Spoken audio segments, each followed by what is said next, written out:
శ్రీ గురుభ్యో నమః. అహం కమలానందనాథ.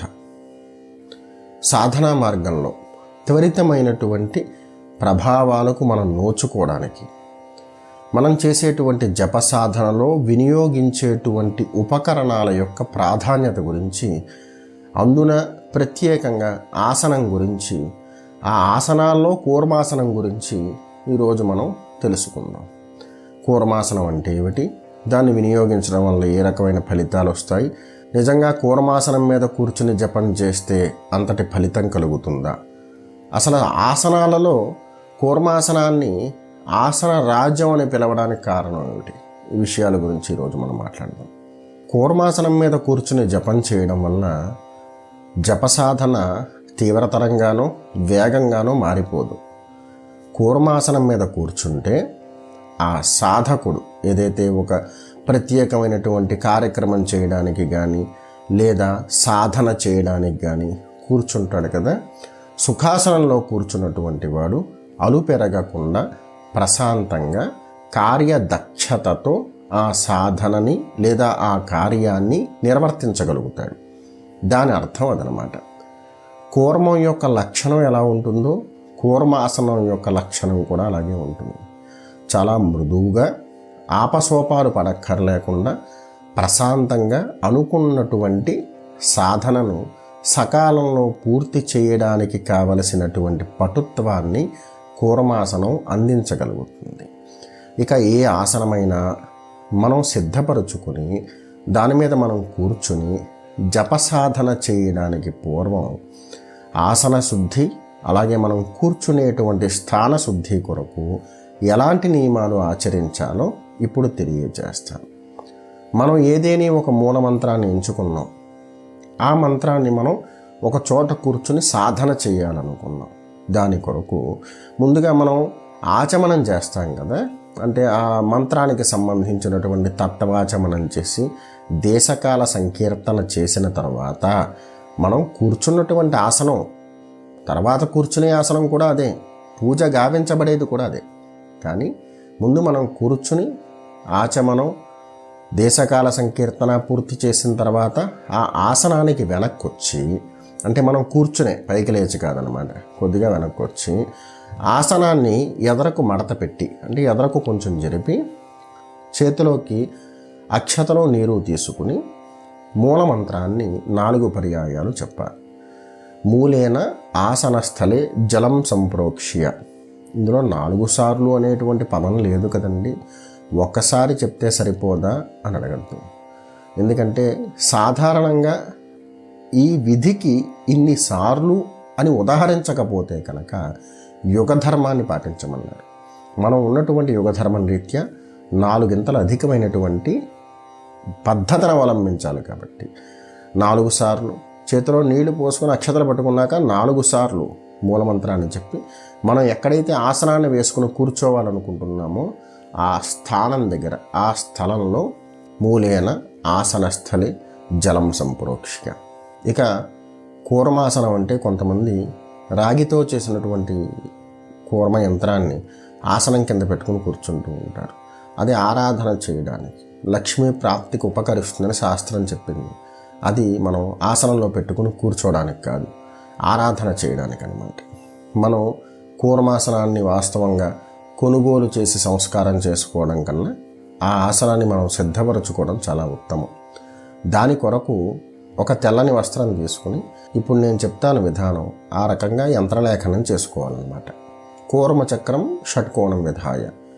ఈ కూర్మ యంత్రంలో ప్రధానంగా చెప్పుకునేదానికి షట్కోణం 6 కోణాలు ఉంటాయి. ఎందుకంటే తాబేలుకి 4 కాళ్ళు, ఒక తల, ఒక తోక ఉంటాయి కదా, వాటినే కోణాలని చెప్తారు. షట్కోణం విధాయ. మనం నక్షత్రాకృతిలో ఊర్ధ్వ త్రికోణం ఒకటి, అధో త్రికోణం ఒకటి వేస్తే షట్కోణం వస్తుంది. షట్కోణంలో ఊర్ధ్వ కోణే హ్రీం, హ్రీం అనేటువంటి బీజాన్ని మనం కొంచెం గంధంలో కుంకుమను కలుపుకొని దాన్ని రక్తగంధంగా మార్చి, లేదా ఎర్రచందనం అరగదీస్తే వచ్చేటువంటి రక్తవర్ణంలో ఉన్నటువంటి గంధాన్ని కూడా దానిమ్మ పుల్ల సహకారంతో ఈ లేఖనం చేయడానికి వినియోగించుకోవచ్చు.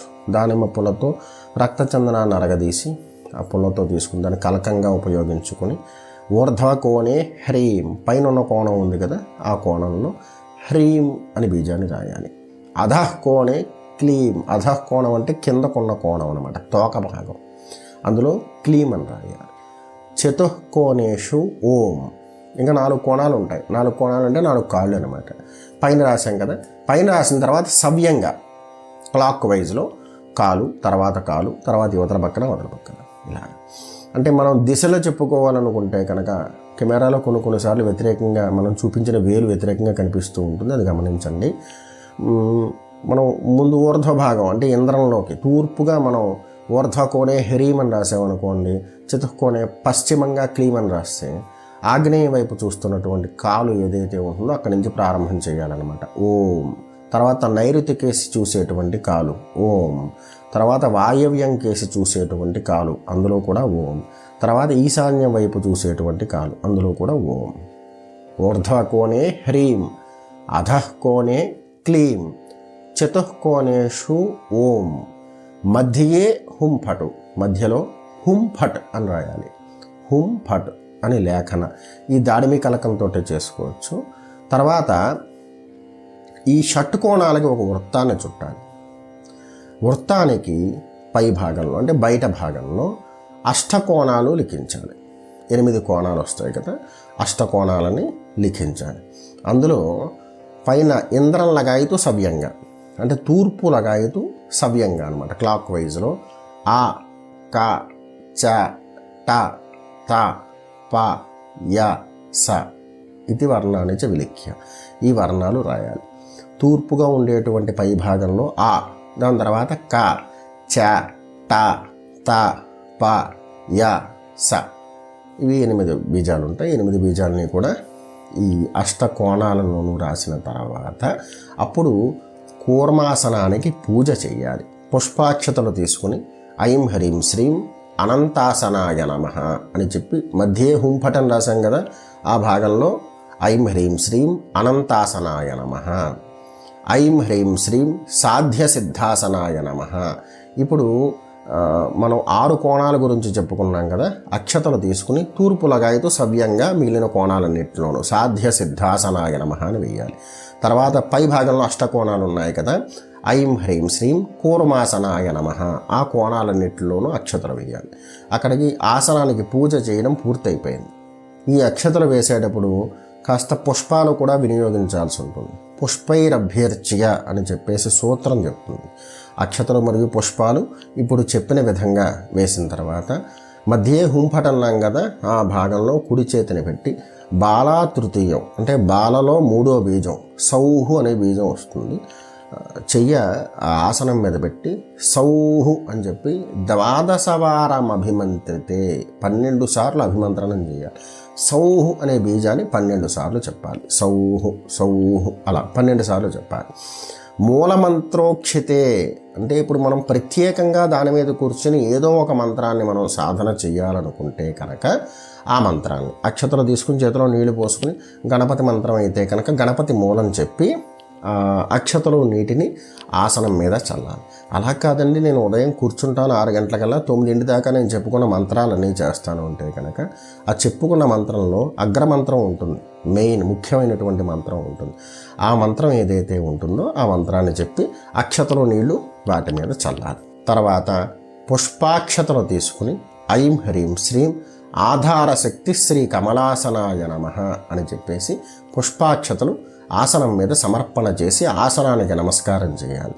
తర్వాత ముందుగా కుడికాలు పెట్టి పైకి లేచి ముందుగా కుడికాలు పెట్టి తర్వాత ఎడమకాలు పెట్టి పద్మాసనంలో కూర్చుని ఇక్కడి నుంచి మరలా ఆచమనం చేయాలి.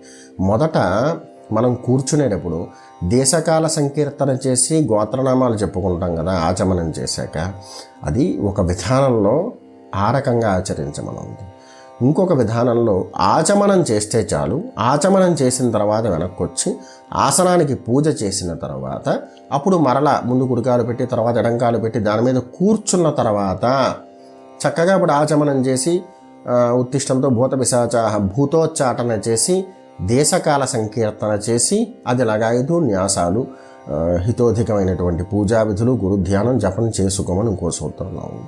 ఈ రెండిట్లో మీ కులధర్మం ఏం చెప్తోందో దాని ప్రకారంగా ఆచరించుకోండి. రెండూ కూడా ఆచరించవచ్చు. క్రమ విద్యారాజాలలో ఆచమనం చేసి దేశకాల సంకీర్తన చేసి, అంటే మన గోత్రనామాలు చెప్పుకుని ముందుగా భూతోచ్చాటన అయిపోయాక దేశకాల సంకీర్తన చేసిన తర్వాత అప్పుడు ఆసనానికి పూజ అని చెప్పడం జరిగింది. ప్రామాణికంగా మేమందరం కూడా ఆచరించే విధానం అదే. కొంతమంది వైదికంలో ఉన్నటువంటి వారు ఏం చెప్తారంటే ఆచమనం చేసిన తర్వాత మరలా పైకి లేవకూడదు కదండి, మీరు చెప్పిన విధానంలో ఆచమనం చేసేసి భూతోచ్చాటన దేశకాల సంకీర్తన అయిన తర్వాత పైకి లేచి మరలా ఆసనానికి పూజ చేసి కుడికాలు పెట్టి ఎడంకాలు పెట్టి ఇలా చెప్పారు కదా, మరి ఆచమనం చేశాక పైకి లేవకూడదు కదా అంటారు కొంతమంది. ఈ ఆసనానికి సంబంధించినటువంటి పూజా విధానం ఏదైతే ఉందో ఇది మనం చేసేటువంటి జపానికి భిన్నంగా లేదు. అంటే జప విధానం వేరు, దాని కొరకు చేసేటువంటి విధులు వేరు అని కాదు.